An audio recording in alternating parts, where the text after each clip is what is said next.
Welcome back to Outside Views, and today we're going to talk about something truly sickening: the ugly intersection of populism, foreign influence, and corruption. And it's something I wanted to talk about for some time, but somehow didn't get to it yet.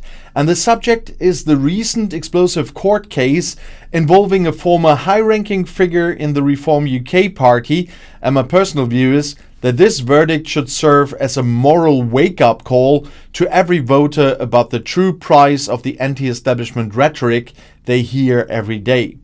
And this is not just a story about one bad apple. It's a profound insight into the structural corruption that underpins the Eurosceptic right-wing populist and their whole movement in Europe.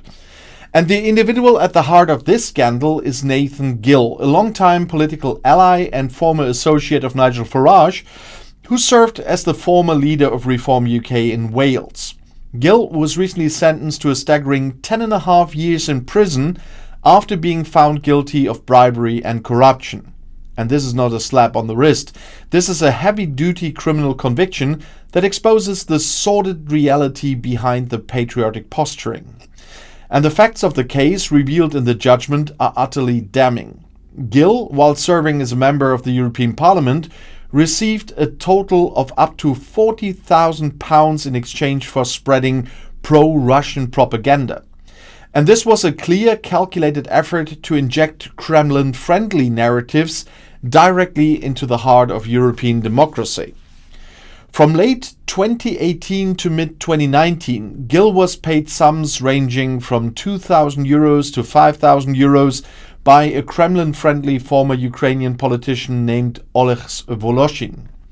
And what exactly was this money buying? It was buying an MEP's voice to be used as a mouthpiece for Moscow's agenda. Specifically, Gill was paid to castigate the lack of press freedom and democratic deficits in Ukraine and to launch criticisms against Ukrainian President Volodymyr Zelensky.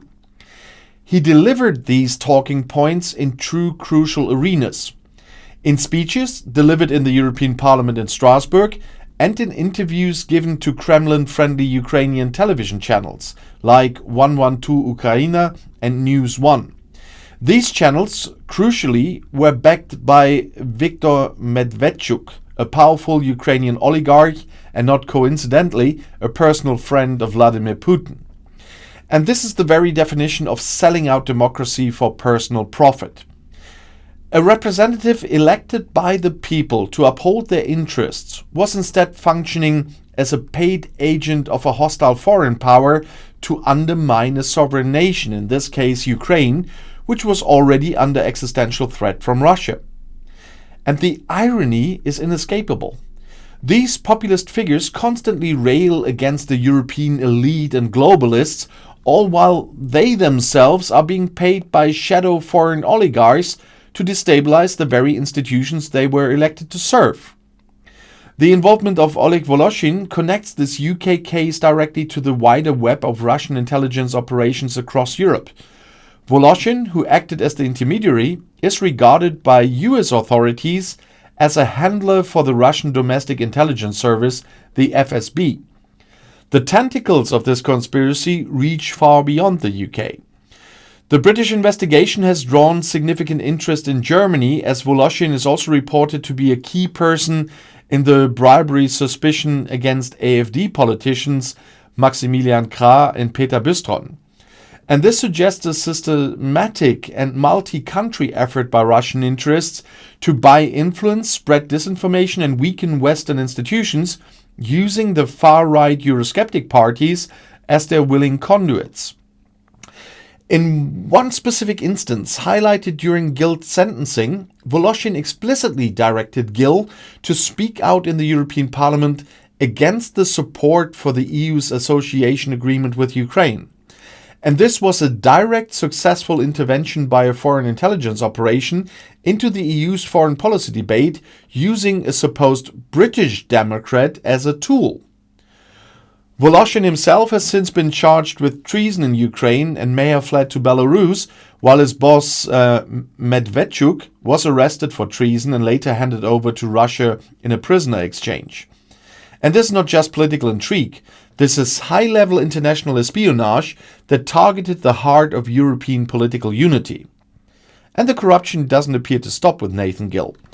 The prosecution's evidence included WhatsApp messages from Voloshin to Gill that mentioned money seemingly intended for David Coburn, another prominent Eurosceptic figure who led the UK Independence Party in Scotland and later joined the Brexit Party. And this points towards a broader pattern of compromised individuals within the Farage-aligned Eurosceptic network.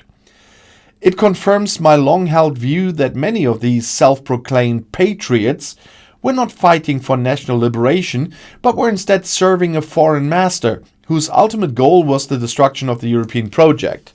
And the single-minded pursuit of Brexit, regardless of the cost, the lies, and the sources of funding, was not a noble national cause. For some, it was a transactional funded operation. And the implication of this scandal for the entire populist movement in the UK is inescapable. The Eurosceptic movement, which was so instrumental in pushing for the UK's departure from the EU, has long been plagued by questions regarding its funding sources and its links to figures sympathetic to authoritarian regimes. And this verdict is the first time a court has definitely found a former party chairman and MEP guilty of selling his political office to advance a hostile foreign agenda. It strips away the veneer of patriotic purity and reveals the naked venality underneath. And it forces us to ask how many of the loudest, most aggressive voices pushing for the UK's isolation were acting not out of genuine national conviction, but out of a financially motivated desire to please their paymasters in Moscow. The entire narrative of taking back control feels utterly hypocritical when we now know that one of its key proponents was controlled by an FSB handler. And this case is a microcosm of a larger systemic problem in Western democracies. The political volatility caused by issues like Brexit fatigue, the cost of living crisis, and social media polarization creates the perfect operating environment for foreign actors seeking to spread discord. And these actors simply identify the politicians who are already cynical, already angry, or simply already for sale, and they use them to accelerate their own strategic goals of weakening NATO, weakening the EU, and undermining democratic trust. The sentence of 10.5 years sends a powerful signal that the UK judicial system is taking this threat seriously. But the political system has yet to truly reckon with the scale of this compromise. The leader of the movement, Nigel Farage, must face direct questions about the extent of foreign influence among his closest associates and the funding of the parties he led. For the millions of voters who were generally persuaded by the Eurosceptic message, regardless of whether they regret it now or not, this revelation must be a devastating blow. And it's a clear demonstration that the anti-establishment crusade was often a front for a different, more dangerous establishment entirely. It proves that the very individuals promising to restore sovereignty were the ones most willing to compromise that sovereignty for a few £1,000s. The democratic principles these movements claim to champion are utterly negated when their leading figures are shown to be bribed right-wing populists. And we must never forget that the greatest threat to a democracy is not an open enemy, but a corrupt friend selling its secrets in plain sight. And the lesson from the Nathan Gill case is brutal, but essential. Always follow the money, because when the rhetoric is loudest, the corruption is often the deepest.